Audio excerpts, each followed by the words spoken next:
That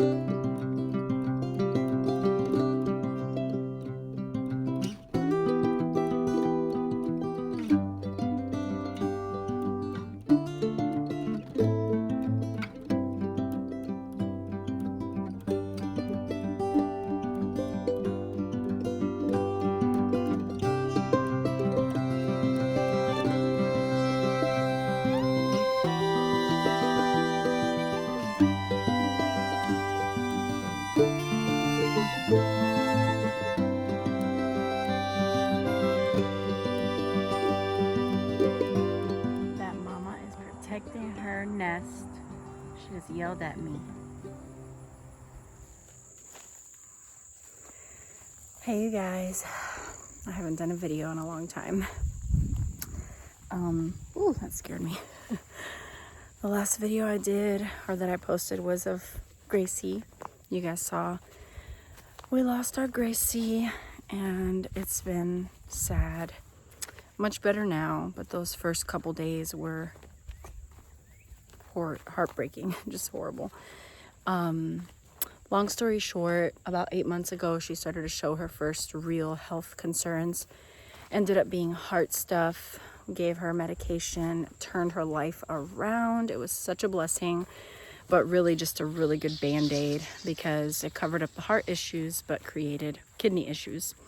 And so the kidneys were absolutely in failure with no possibility of any repair or hope in repairing. And I guess that's the issue you run into with heart and heart medication, is you're either going to lose them to their heart issues, or if you choose to medicate, you'll eventually lose them to their kidney issues. It's just one of those things.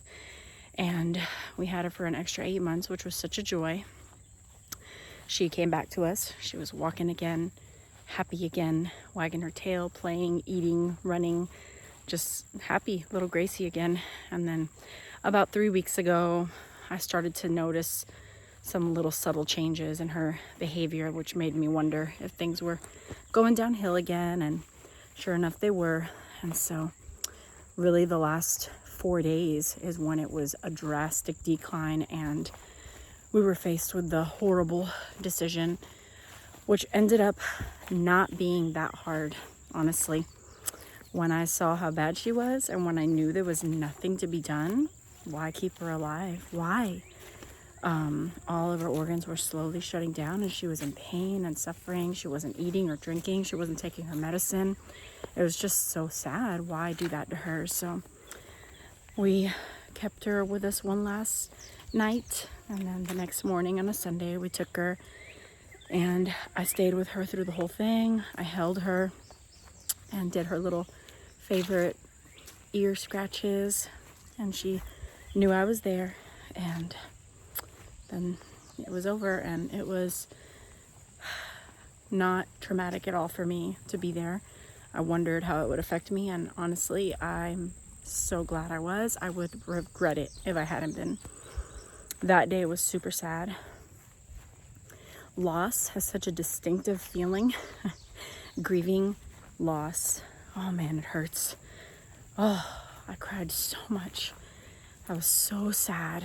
And then the next day I was pretty sad. But, you know, I let myself cry and I let myself grieve, and I didn't stop or try to stop myself from letting it all out. And I just asked the Lord to comfort me, and He did. And I had a little stronger day the next day, and life's busy and we have a lot going on. And so, I don't know, even like the third and fourth day, I had a few moments where I thought I might cry, but like nothing would come out. So I was wondering, is this what people mean where they've cried so much they don't have any tears left? And I actually haven't cried again or felt sad again until today. Today, I was laying out and I just started thinking of her a little bit, and I just busted into tears. And it only lasted 40 seconds, but I let myself cry for a minute again. And it's been like a week since the last time I cried. So it's just interesting when you grieve, it just sneaks up on you like that sometimes. I'm sure I'll have other moments where I just cry again, or be sad, or just laugh and cry because thinking of the good, sweet memories. It's just interesting, the human process of grieving. But yeah, so our girl, so sad, but I had her 14 and a half years, and man, she was a blessing. So I'm so thankful we had her. And Roxy's going strong. She doesn't seem to notice or mind. I think Gracie was on such a decline for the last year that she wasn't her full self. So Roxy's kind of gotten used to that. And so it hasn't seemed to really affect her much. She's also the alpha and always has been. And she's always been very independent too. Even at like 8 weeks when she was a tiny little puppy, she was like, you can put me to bed in my crate. Leave me alone. I want to sleep. And I would be like, why aren't you calling me? Don't you need me? And she would just sleep all night with no problem. It was so funny. So she's very independent. Besides that, gearing up for school. I think I'm starting Monday. I'm ready. I'm just waiting for some books to arrive. I scheduled out our week, hoping that I can still swing Fridays off, which would be such a huge blessing. But if I can't, I'll try to make Fridays really, really light. We'll see. But for now, on paper, it looks like it's doable. We'll see once we have our actual books and actual work and days happening, whether it feels like too much or not, Monday through Thursday. And I'm changing things up a little bit. Instead of doing history twice a week and science twice a week, I'm just doing all our history on Monday, all our science on Wednesday, all of our grammar on Thursday. We're going to do math 3 days a week. I'm just switching things up like that. I'm still doing Ambleside online as an outline, but I'm not using all the resources that they recommend for the subjects. I am using the outline for like the time period, the biographies, the science concepts, but I'm pulling together my own resources for all of that because they tend to have huge, very, very lengthy books that it's just not practical for us. So I'm really excited about this year. We're doing Middle Ages for the second time through. We did Middle Ages 4 years ago. So that'll be fun to revisit it 4 years more mature and a little more flexible and more freedom. If the boys are really interested in one particular thing, we can just stop and sit there for a little while and really dig into that topic or that person or whatever. So I'm looking forward to that. This way, Roxy, come on, this way. Also, my life has become crazy chaotic. Today is the first day I get to enjoy my home and property in like 3 weeks. The boys have both officially joined football, and practice has been every single day for Ivan, 2.5 hours, and 3 days a week for Joelle, 2.5 hours. And so that puts me at leaving home more than ever, spending more gas than ever, and being away from my children more than ever in their entire lives. And it has been quite an adjustment. I'm happy for them. I fully support them. They are so happy. They're having a blast. I am having a really hard time not being home. It has affected me deeply. I never knew like how much my soul needs to be home. And I know I find great fulfillment in it, but not being here, not having the time to tend to my home and prep my meals and enjoy my property has been really hard for me. So a day like today has been blissful.